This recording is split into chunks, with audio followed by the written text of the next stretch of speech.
For weeks, there have been peaceful protests in the city of Portland with thousands of people engaged in constitutionally protected activities and have every right to protest.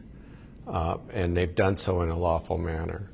What's happened, unfortunately, is, and this was occurring from the beginning, where after dark, there are individuals within the crowd who are agitators, who are antagonists, anarchists, sort of a combination of those individuals who aren't here protesting what happened to Mr. Floyd or the push for racial justice. They are just here to attack law enforcement, to include early on the Portland Police Bureau and those partners from other agencies who were helping them, and then turning their attention to the federal courthouse and the county courthouse.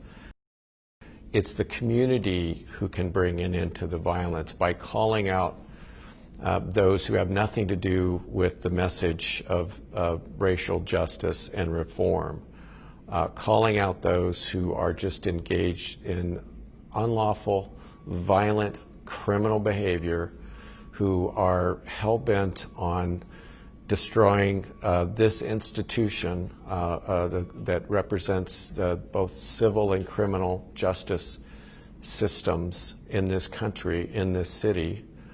And so we can't let that happen. This building, in my view, is a sacred place. That work of the justice system has to go on and will go on. But it's being interfered with by the conduct, not of protesters, but of a collection of anti-government, anarchist, extremists, whatever you want to call them. And that has to stop. And that's a community voice that has to stand behind that demand that this stops, so that this city can recover.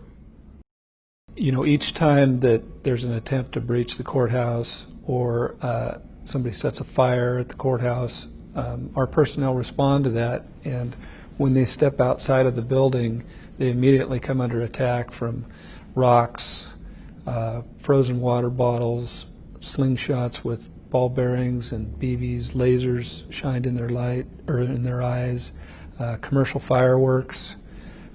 So, you know, they're basically under attack anytime they step out of the building to address the situation.